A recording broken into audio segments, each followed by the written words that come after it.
La invasión a Ucrania ha desatado ya las primeras sanciones económicas hacia el régimen de Vladimir Putin.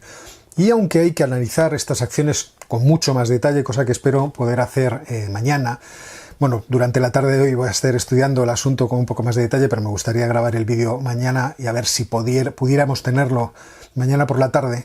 Todos sabemos que existe una pieza mayor dentro de las represalias que se pueden tomar contra Rusia, después de esta barbarie que ha desatado contra el que es un país hermano, es decir, contra un país eslavo. Y esa represalia o esa pieza mayor es la venta de gas y la venta de petróleo de Rusia a Europa. Respecto de la provisión de petróleo, tenemos muchísimas alternativas, es decir, si se cortara esa provisión podríamos optar por muchas alternativas distintas. Sin embargo, la provisión de gas natural es dependiente completamente de los gasoductos que llegan principalmente por el este de Europa a la gran nación industrial europea que es Alemania. Así que la primera decisión que se ha tomado, como sabéis, es la de no continuar con los trámites administrativos que llevarían a la apertura del gasoducto Nord Stream 2 que va por el lecho del mar Báltico hasta Alemania, pero la guerra en Ucrania podría afectar al resto de los gasoductos, ya fuera porque Europa decidiera romper relaciones comerciales con Rusia, cosa que por lo que estamos viendo parece que no está dentro del guión, pero pudiera ser que desde el otro lado, como represalia frente a las sanciones financieras, efectivamente se produjera esto, un corte total del gas que viene hacia Europa. Y en ese caso, no solamente Alemania, sino todos los países de Centro Europa y del este de Europa quedarían afectados por ese corte. Muy principalmente países como Hungría, países como Serbia, países como Austria, países como Alemania. Mientras que obviamente Serbia seguramente no sería tocada, todos los demás sufrirían un corte muy grande de gas. Así que la pregunta que tenemos que hacernos es si sería factible y cuál sería el coste de desconectar, por ejemplo, a Alemania del gas ruso. Así que vamos a tratar de explorar esta cuestión. Vamos con ello.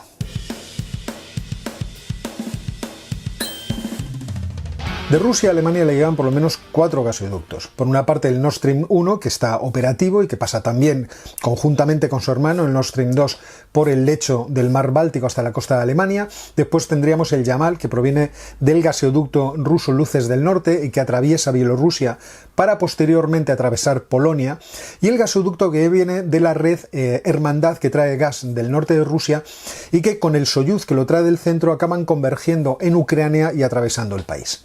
Europa además se abastecería de otros gasoductos, como por ejemplo el Turk Stream, que se conecta a la red de gasoductos rusos que vienen del norte. Además se beneficia también del gasoducto Balkan Stream, es decir, concluye en este gasoducto que sirve a Bulgaria, Serbia y termina en Hungría. Ese es otro de los lazos de influencia energética que tiene Rusia en los Balcanes y en Centro Europa. De esta forma, la dependencia respecto de la energía rusa ha ido creciendo a lo largo del tiempo. En el año 2000, la Unión Europea era un 56% dependiente de las importaciones de energía de Rusia, y en 2019 ya era en un 60% dependiente de ellas. Rusia además ha ido desconectando de los tránsitos que podían poner en peligro su abastecimiento a Europa por cuestiones geopolíticas, es decir, por la enorme desconfianza que tienen los países del este y del centro de Europa que antaño estuvieron bajo la bota del Imperio Soviético. Y por eso ha podido circunvalar el tránsito de gas que principalmente pasaba por Ucrania y que servía a Polonia, Eslovaquia, Hungría y Rumanía, y que después se iba extendiendo por otros países europeos como la República Checa, Austria, Eslovenia, Italia, para alcanzar finalmente al gran cliente del gas natural ruso, que es Alemania. Las alternativas han pasado o bien por Turquía para alcanzar Bulgaria, Grecia, Albania y finalmente Italia, Suiza y entrar dentro de Alemania, o por otra parte prescindir completamente de los tránsitos por otros países y atravesar directamente el mar Báltico para alcanzar Alemania. La capacidad de todos estos gasoductos se puede ver en este gráfico, aunque los valores varían dependiendo de cuál es el tránsito real de gas por ellos, además de las circunstancias geopolíticas de cada momento. ¿Y de cuánta energía estamos hablando cuando estamos hablando de un gasoducto? Es decir, ¿cuánta energía proporciona? Según la publicidad del gasoducto Turk Stream, 31.500 millones de metros cúbicos de gas equivaldrían a 126.000 turbinas eólicas, a 36 plantas nucleares o al equivalente de 80 petroleros. Es cierto que la Unión Europea tiene proyectos de reducir su dependencia de las energías fósiles, aunque muchos siempre hemos dudado de que sea posible hacer frente a esas previsiones de manera tan exitosa, o por lo menos en los plazos que generalmente se plantea en la Unión Europea. La transición se produciría a partir de 2025 y a partir de ese momento empezaría a reducirse esa dependencia de forma progresiva hasta el año 2050, en que se habría reducido a menos de la mitad.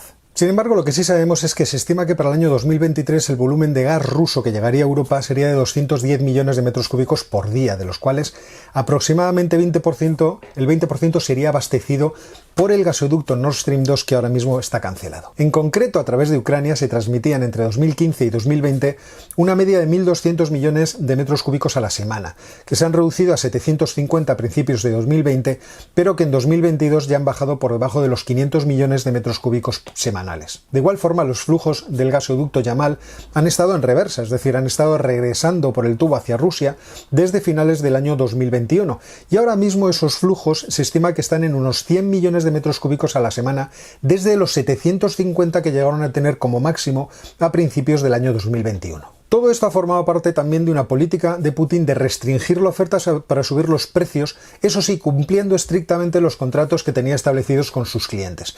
Y así hemos tenido el enorme pico de valor del gas a principios de enero de este año 2022. Esa subida además benefició enormemente a la balanza por cuenta corriente de Rusia, que al tener unos precios más altos a la hora de vender el gas, vio como el valor de sus exportaciones crecía enormemente, teniendo en cuenta que siempre ha tenido una ventaja, es decir, siempre ha tenido una balanza comercial positiva. Y todo esto en el contexto en que Europa ha ido reduciendo su consumo energético de carbón principalmente, pero también de energía nuclear en los últimos 2 decenios, mientras que incrementaba como sustituto aceleradamente el consumo de gas natural. Y no solo Europa es dependiente de la energía respecto de Rusia, sino que como Rusia, gracias a su enorme territorio, es un gran depósito de todo tipo de recursos naturales, también depende en gran medida de Rusia para abastecerse de ellos. Ahora bien, esa dependencia que tiene Europa respecto de Rusia como cliente, también la tiene Rusia como vendedor de sus productos, porque tampoco tiene otros clientes a los que vendérselos. En concreto, en el año 2020 el 72% del gas natural que exporta Rusia lo hizo a la Unión Europea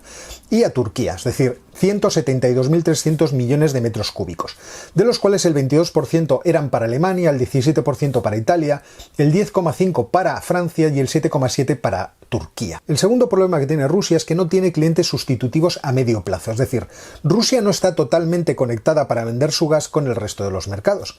Hoy en día, por ejemplo, Rusia proporciona gas a China a través del gasoducto Poder de Siberia 1. Hoy en día Rusia proporciona gas a China a través del gasoducto Poder de Siberia 1, que recorre 2.200 kilómetros desde el campo de Chayaninskoye en Yakutia hasta Blagovensk en la frontera con China.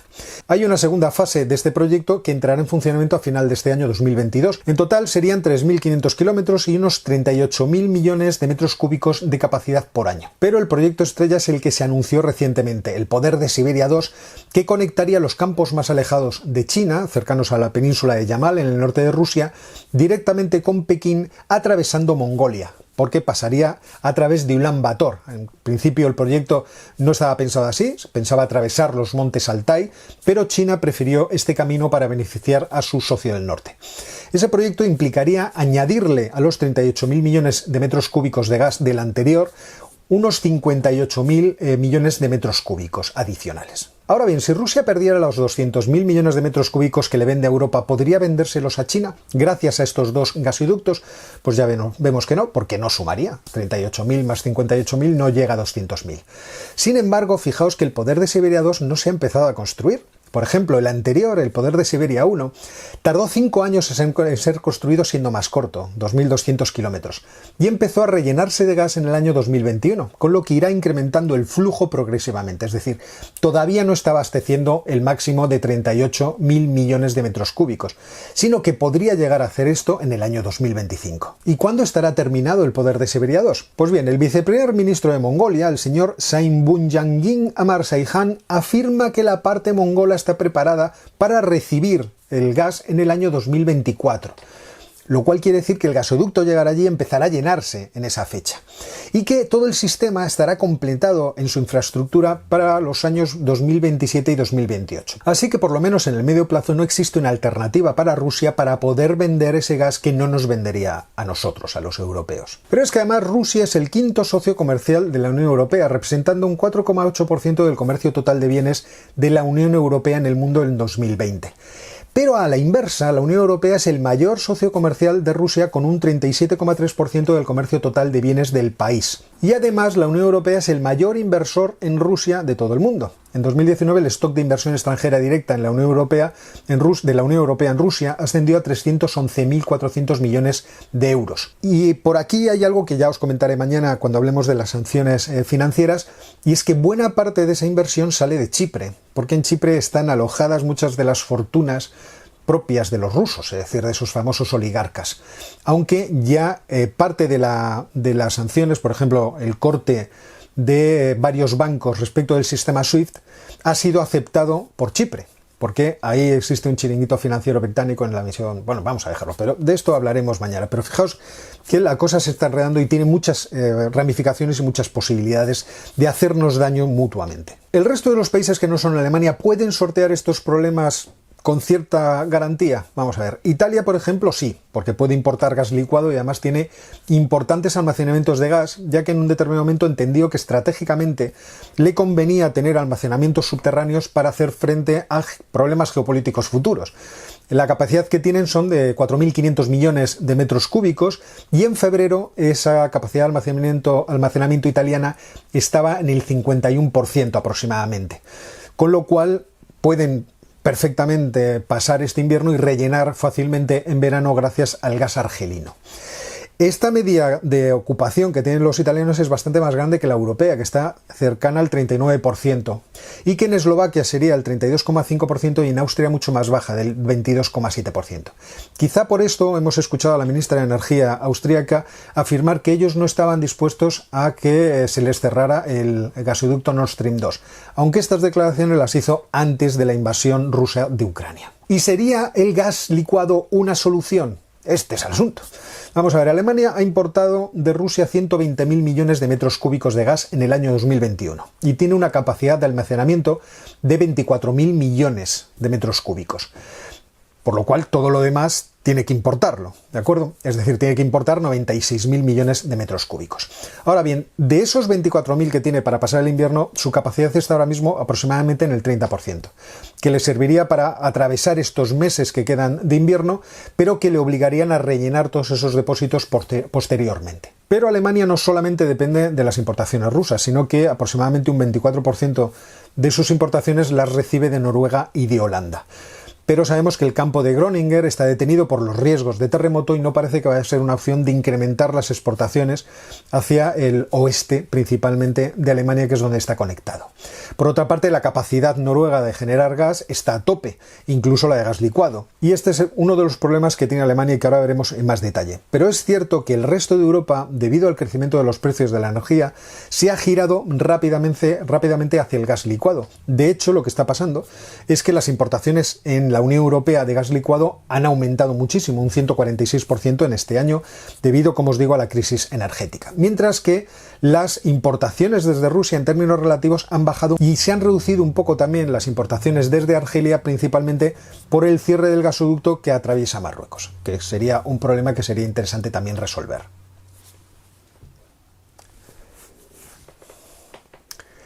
Y aquí llegamos al problema irresoluble para los alemanes, y es que los alemanes no tienen ni una sola instalación de regasificado. Es decir, si les llega un buque lleno de gas licuado, no tienen la forma de convertir ese gas, que es líquido, hacia una temperatura de menos 164 grados centígrados, no son capaces de convertirlo a su estado gaseoso.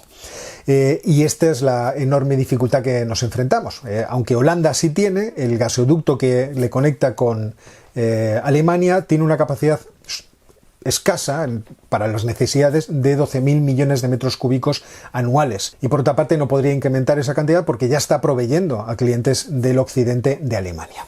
Además, los proveedores de gas licuado tienen la mala costumbre de llegar a acuerdos de largo plazo que ya tienen comprometidos con sus compradores, principalmente asiáticos. Es cierto que la Unión Europea podría jugar a echar del mercado a otros compradores asiáticos, pero esto le indispondría, lógicamente, con ellos, y además en términos de política internacional tendría unas repercusiones en el prestigio como socio de la Unión Europea tremendos. Es decir, podría sacar del mercado completamente a países como Pakistán y Bangladesh. Imaginaos el roto que les podríamos hacer a estos países. Además de que al entrar dentro del mercado demandando gas licuado en las cantidades que supondría el gas natural que nos viene por los gasoductos, llevaría esto a un incremento del precio del gas realmente pavoroso. Y por añadir todavía más leña al fuego, incluso por esta vía es posible que no se pudiera abastecer completamente al mercado, sino 2/3 partes. Existe un estudio del think tank, de uno de los think tank más importantes de Europa, el Instituto Bruegel, que está localizado en Bruselas. Es un instituto muy importante que está en los alrededores del poder burocrático europeo, que afirma en uno de esos artículos que las capacidades totales, medidas no en millones de metros cúbicos de gas, sino medidas en energía, de Europa vendrían a ser unos 1.800 teravatios hora durante un año de energía. Y que efectivamente si eso se cortara, quiero decir, si se cortara las importaciones de gas que vienen desde Rusia, existirían alternativas. Quiero decir, contemplando a Europa en su conjunto, hasta el punto de que Europa podría conseguir 1.800 teravatios hora al año de energía en gas licuado por otras vías. Los ingleses podrían aportar 400, del sur podría venir mucho más, y los Estados Unidos, que han abierto 7 plantas regasificadoras y están lanzándonos todos los buques de gas que pueden. Han llegado desde el principios de año 90 buques de gas licuado a Europa, lo cual ha ayudado a contener ese pico de crecida de los precios. Pues eso lograría, por lo menos sobre el papel, abastecer esa necesidad que se quedaría corta. Pero uno de los mayores problemas es que el país que tiene más capacidad de regasificación en Europa es España, que tiene una tercera parte, incluso más, de la capacidad de regasificación de la Unión Europea.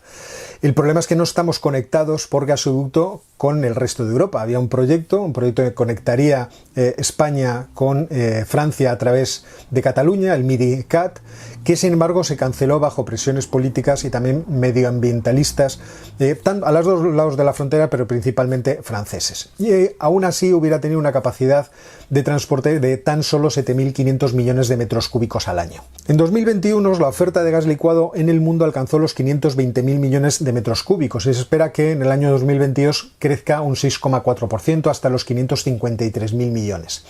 El mayor productor del mundo van a ser los Estados Unidos y por eso las suspicacias de que los Estados Unidos entorpecieran la negociación con Rusia tratando de provocar este conflicto. Cosa que yo creo que se puede argumentar en contra, pero lo vamos a dejar ahí porque sé que es una de esas polémicas estériles que andan por ahí circulando a través de la red.